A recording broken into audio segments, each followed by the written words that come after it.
okay. She's being chased. They're trying to catch her because she did something bad. I guess she broke the rules. Or maybe they think she did something bad. Maybe it wasn't her fault. She looks scared, not guilty.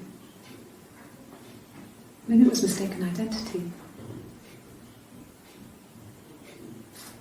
Did they catch her there? I don't know.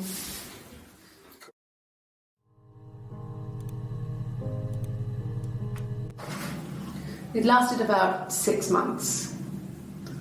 I tried to carry on, but everything was different. Hannah insisted I not pretend to be her around Simon, let alone sleep with him. We didn't share him like the others. The rules had changed. Me living in the attic had become weird in a way it hadn't been before.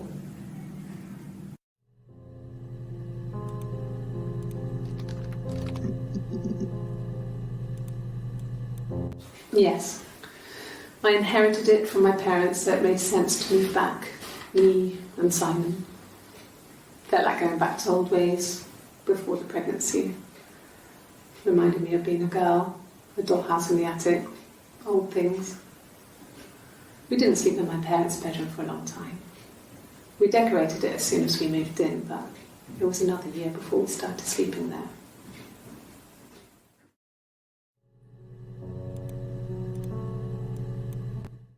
Yes, I read a lot as a child and watched lots of TV. Then the doll's house we had, we still have in the attic. It's kind of a fairy castle. We used to play up there and make up our own stories.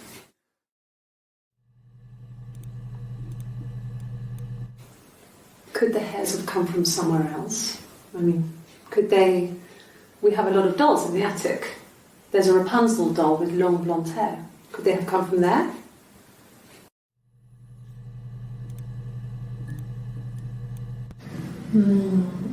She recognised me from the window.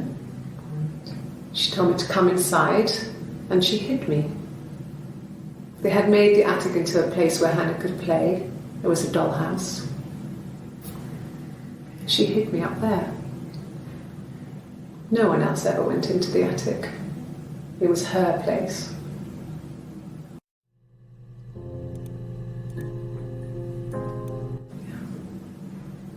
I'm not sure where the dollhouse came from. I don't know if it was given to them or they inherited it. I mean, they wouldn't have had the money to buy it. It was so huge. It must have been taken up to the attic in parts and then reassembled up there. It's a beautiful thing. Wallpaper to scale, little furniture, the lights work, mirrors, beds, big duvets and pillows. We spent hours and hours playing in it, invented all these characters and families who lived there. We wrote paperwork for them all, passports, diaries, and gave them all really elaborate stories. Once, a moth got trapped in there. We'd left a light on. It was making the most horrendous noise. We tried to kill it, but it was tough. We ended up crushing it under a copy of the Arabian Nights.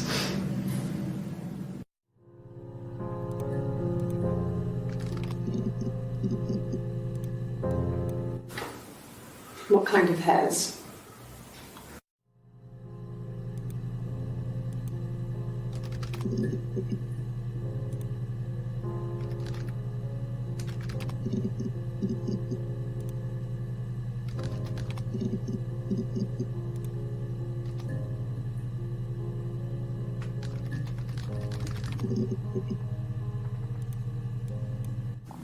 Mum and Dad had never had any reason to notice. They were always busy. If Hannah was eating a lot, they didn't mind. She didn't put on any weight. That girl has a healthy appetite. If they heard us talking in the attic, they just thought it was Hannah playing one of her games, and that Eve was our imaginary friend. Once, She was already up and dressed and ready to go to school, and I snuck down for a piss. Mum saw me in my underwear. She went mad. Get dressed this instant! So I ducked into our bedroom, and seconds later, out came Hannah, dressed and ready. My mum was amazed.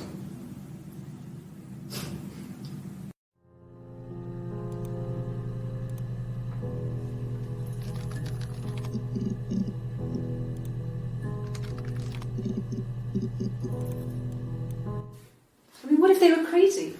You hear about these crazy people all the time. I mean, why would anyone who knew Simon want to kill him?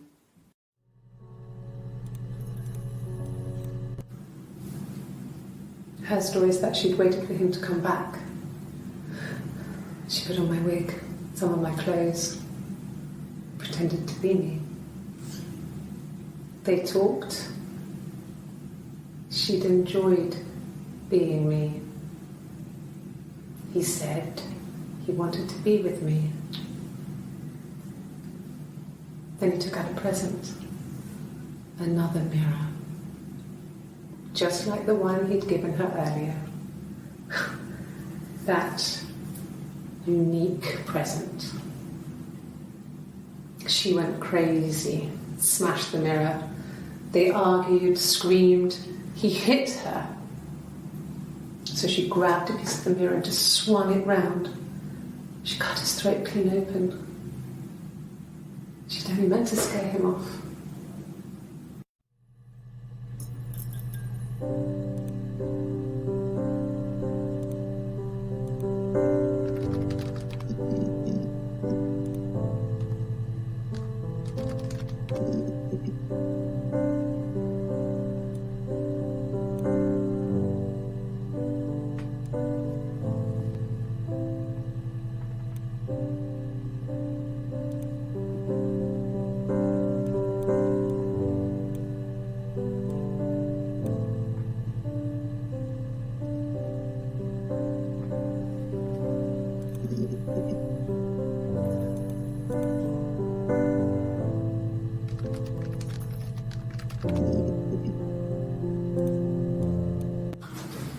The legal stuff was completed very quickly. Hannah moved back in with Simon. Eric gave Simon the week off to help with the move. He decorated, modernised wallpaper, curtains. Hannah insists the attic be left as it was, dollhouse and all. Simon never went up there.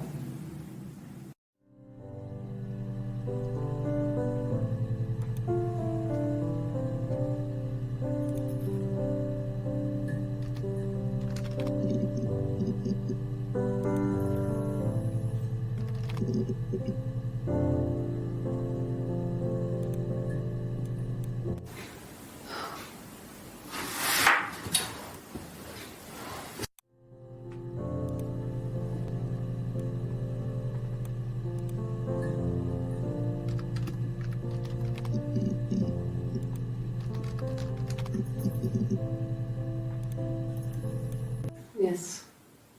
I speak with Eleanor at least once a day. Not that there's anything much to say. It's more just...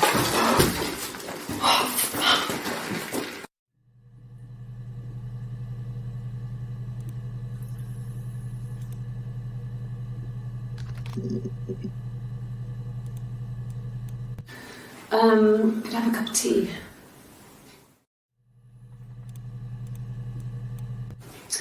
A cup of tea would be good, thanks. Just one sugar.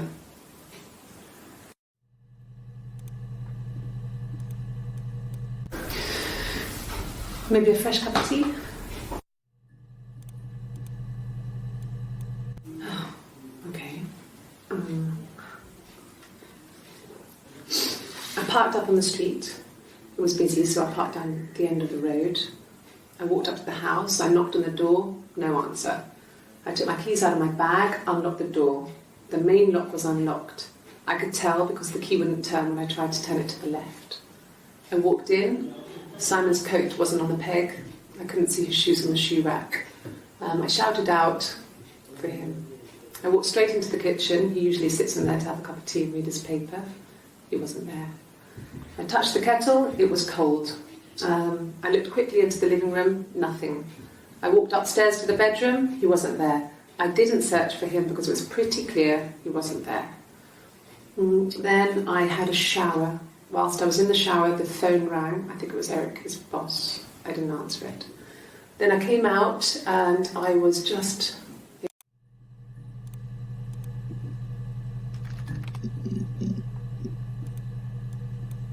No, not drugs. I mean, he drinks, but never very much. He goes to the pub and has one or two. Sometimes we go together. He drinks wine with food, but no, he doesn't have any kind of drinking problem.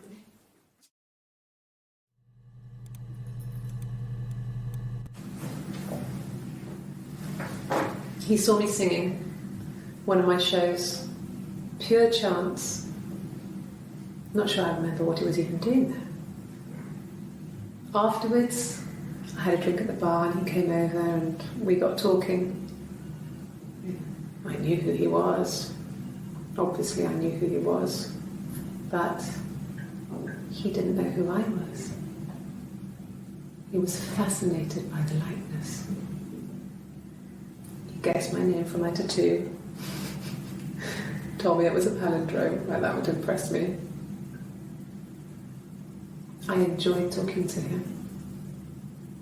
It was amazing to be able to sit and interact and talk to him after all this time. He didn't tell me he was married. I'm not sure what he was thinking. He later told me it was like he was dreaming. A waking dream.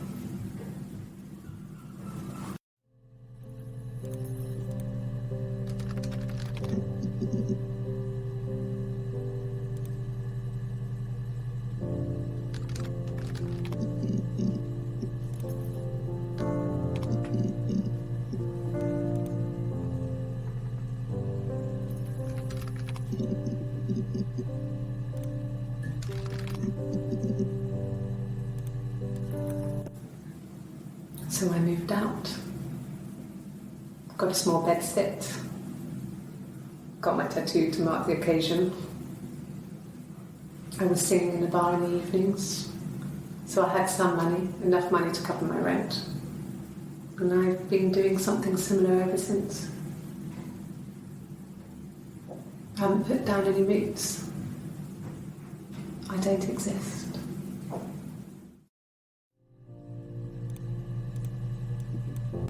Nothing else happened that night. We talked, then I said goodbye. Then next week I was singing in the bar again and there he was. And again the next week, he offered to buy me a meal. I told him I had already eaten, and so we got chips and ate them on the beach instead. When we said goodbye, he asked me to kiss him.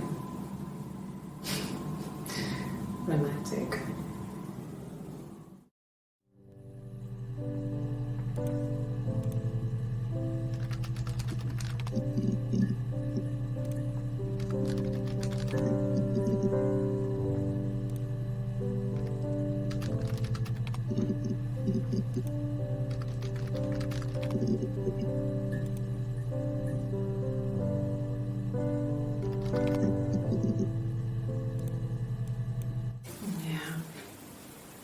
They'd gone to bed feeling ill, thinking it was flu or something. The neighbour called me, I had to use my key to let them in. We found them dead in their bed. And they'd been there for days, no one had noticed. Just awful. It was so soon after my miscarriage, the worst year of my life. I'd been so happy to get married, and after that it was just like, fuck.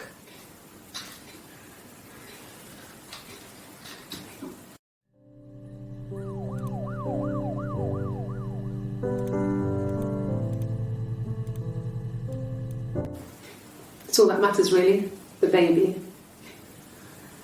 Simon's dead, but the baby, that's how he will live on. Our baby.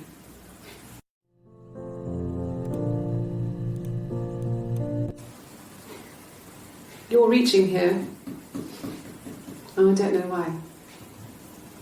No, I've never cheated on anyone. I've never taken anything from anyone. Simon is dead. But I have my baby to care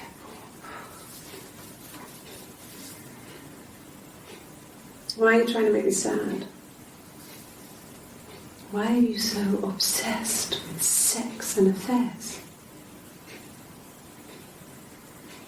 You cheated on your wife. Is this your thing?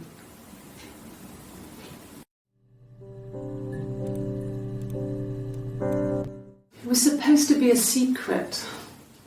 Just because Simon is dead doesn't mean I have to give up all his secrets. It doesn't have anything to do with what happened to Simon. No one murdered my husband because he cheated his expenses for a romantic weekend in Oxford.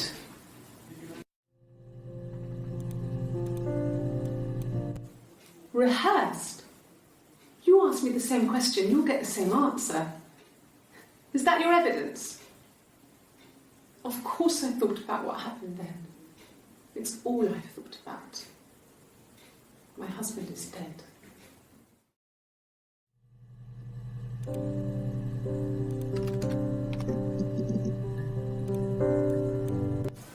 Really? You're going to ask me about my sex life? I mean, isn't that private?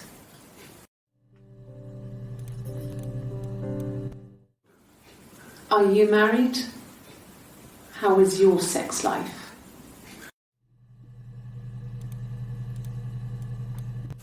So, our sex life is probably fairly average for a couple after 10 years of marriage. No! You're talking to the wrong person if you think I'm some kind of slut. If you think I'm the kind of person that would have had sex with all those guys.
I would have been a good mother. I was young, but I would have been a good mother. She was a girl, by the way, the baby. We were going to call her Sarah. Simon wanted to call her Ava after his nana, but I didn't want her to have a symmetrical name.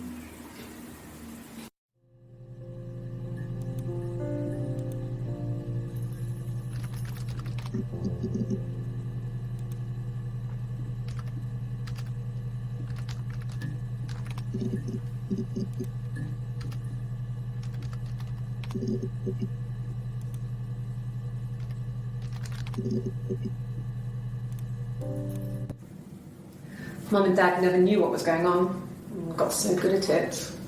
We were so in sync that we'd use each other to cheat. If one of us had a hangover, the other one would go to school. Whoever was best at a subject would sit the exam. There are lots of differences between us. Some things one is better than the other at.